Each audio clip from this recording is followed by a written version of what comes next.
सास के साथ सोने वाली बहू। रजनी और अमर की शादी को अभी कुछ ही महीने हुए थे। अमर अपनी पत्नी रजनी से बहुत प्यार करता था। शुरू के कुछ दिन तो सब कुछ ठीक ठाक चलता रहा, लेकिन फिर छोटी छोटी बातों पर अमर और रजनी का झगड़ा होने लगा। अरे, तुमने फिर से गीला टॉवेल बेड पर डाल दिया। कितनी बार तुमसे कहा है कि सारा बेड गीला हो जाता है। अरे गुस्सा क्यों कर रही हो? गलती हो गई मुझसे, अगली बार ध्यान रखूंगा बस। हर बार पर बस यही कह के चल देते हो। सारा दिन सफाई तो मुझे करनी पड़ती है ना। देखो रजनी, इस तरह नाराज मत हो। मैंने कहा ना, मैं ध्यान रखूंगा आगे से। और फिर रात के वक्त रजनी अपना बिस्तर उठाकर बेडरूम से बाहर जाने लगती है। अरे क्या हुआ रजनी? सुबह वाली बात पर अभी तक नाराज हो क्या? नहीं, ऐसी कोई बात नहीं है। तो फिर तुम अपना बिस्तर लेकर कहाँ जा रही हो? मैं मम्मी जी के कमरे में सोने जा रही हूँ। मम्मी जी अकेली है ना। अरे कैसी बात करती हो रजनी?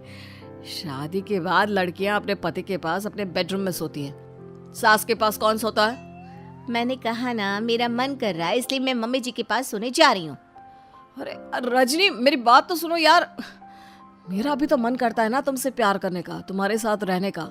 ऑफिस से थका हारा आया हूँ और तुम मम्मी जी के पास सोने जा रही हो। देखो, मुझे आज अपनी सास के पास सोने का मन है और मैं जा रही हूँ।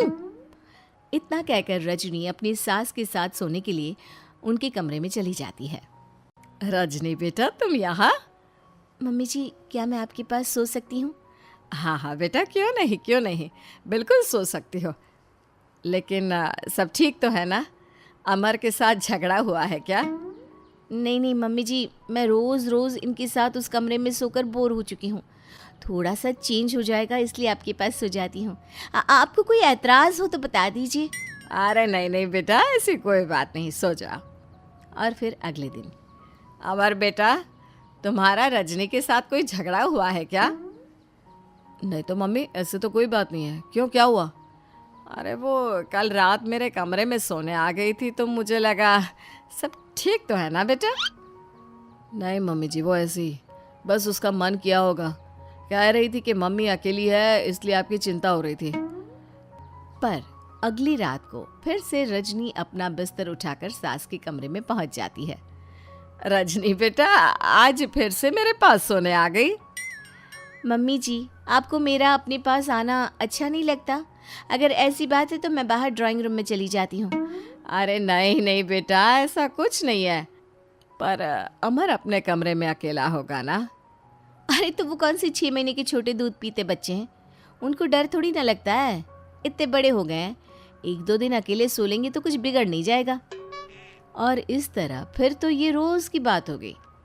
रजनी रोज़ अपना बिस्तर उठाती, अपनी सास के पास आकर सो जाती। सास उससे कुछ इसलिए नहीं कहती है क्योंकि उसे लगता है कि बहू बुरा मान जाएगी। एक दिन सुबह सुबह, माँ मेरे लिए चाय बना दो, ऑफिस जाने का टाइम हो रहा है। अरे बेटा, तो रजनी से क्यों नहीं कह देते?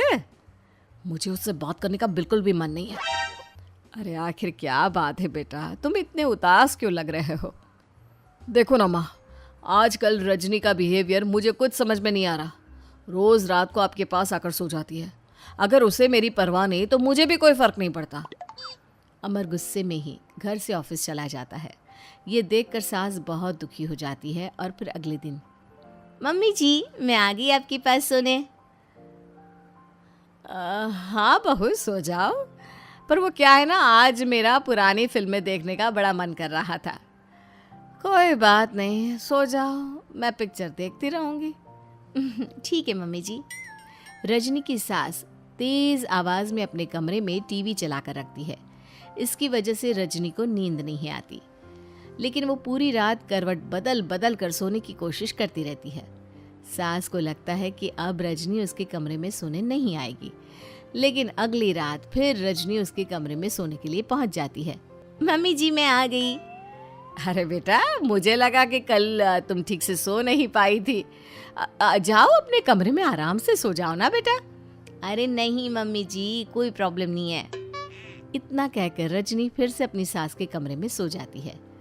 आधे घंटे बाद, बेटा जरा मेरे पैरों पर तेल तो लगा दे। ठीक है मम्मी जी।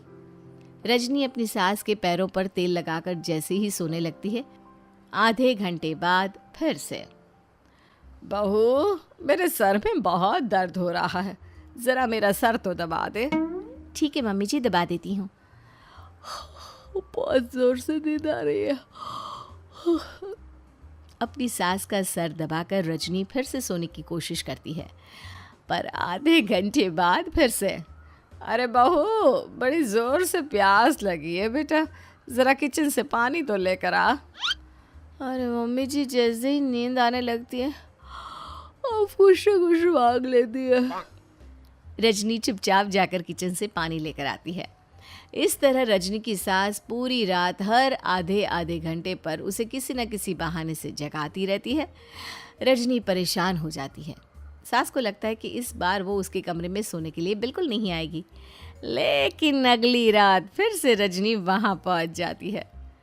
मम्मी जी, आज मैंने आपकी दवाई, पानी सब कुछ लाकर रख दिया है। अब आप प्लीज़ चुपचाप सो जाइएगा और मुझे भी सोने दीजिएगा। देखिए, 2 रातों से ना मैं सो ही नहीं पाई हूँ। अच्छा ठीक है बेटा, सो जा। थोड़ी देर के बाद रजनी की सास बहुत ज़ोर ज़ोर से खर्राटे लेना शुरू करती है। खर्राटे इतने तेज़ होते हैं कि रजनी के कानों में दर्द होने लगता है। हे भगवान, मम्मी जी को क्या हो गया है? क्या करूँ, कहाँ जाऊँ मैं? परेशान होकर रजनी वापस अपने कमरे में जाती है। रजनी, आज तो बहुत दिनों के बाद अपने बेडरूम में सोने आई हो। आ जाओ। वैसे भी तुम्हारे बिना मेरा मन नहीं लगता। क्या करती, तुम्हारी मम्मी के खर्राटों ने तो मेरी नींद उड़ा कर रखी है। अब मुझे यहीं पर सोना पड़ेगा। अगली सुबह। अरे रजनी बेटा, रात को कहाँ चली गई थी? मैं तुम्हें कितना ढूंढ रही थी, मैं तो डर ही गई थी। मेरी बहू न जाने कहाँ चली गई। कहाँ जाती मम्मी जी, अपने कमरे में गई थी। और आजकल ना आप मुझे जानबूझकर बहुत परेशान करती हैं। अगर मुझसे कोई गलती हो गई हो तो सीधे सीधे क्यों नहीं कह रही हैं? 3 रात हो गई है, मुझे ठीक से नींद भी नहीं आती। रजनी, ऐसे क्यों बात कर रही हो? मम्मी ने क्या कर दिया? आप अपनी मम्मी से क्यों नहीं पूछते?